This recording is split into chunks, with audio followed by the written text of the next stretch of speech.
বন্ধু নেতানিয়াহুকে গালিগালাজের কথা স্বীকার করলেন মার্কিন প্রেসিডেন্ট ডোনাল্ড ট্রাম্প।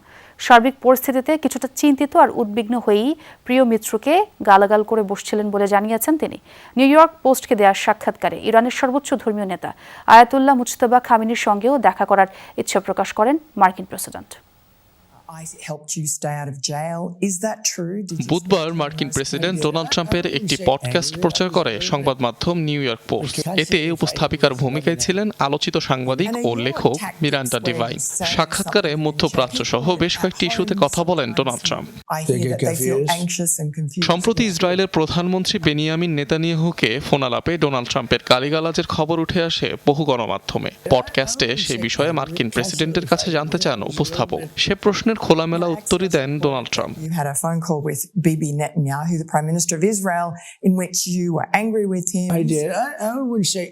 আমি এমনটা করেছি, তবে রাগ হয়ে নয়। লেবাননে তার লড়াইয়ে কিছুটা বিচলিত হয়ে পড়েছিলাম। এক পর্যায়ে আমি বললাম, বিবি, আমাদের এটা থামাতে হবে, এটা বন্ধ করতেই হবে। কিন্তু আমার সম্পর্কটা খুব ভালো, আমরা একসাথে ভালো কাজ করেছি, সবসময় করেছি। আমি বিবিকে খুব পছন্দ করি।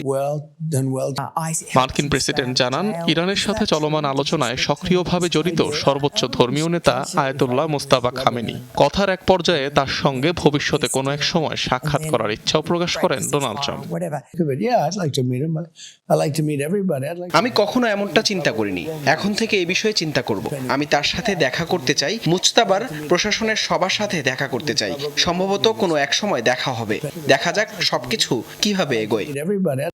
পডকাস্টে মার্কিন প্রেসিডেন্ট ডোনাল্ড ট্রাম্প দাবি করেন, হামলায় বেঁচে গেলেও খুব একটা ভালো অবস্থায় নেই ইরানের সর্বোচ্চ ধর্মীয় নেতা মুজতবা খামেনি। তার অঙ্গহানি হয়েছে বলেও দাবি ট্রাম্পের। অনিক রহমান, যমুনা নিউজ।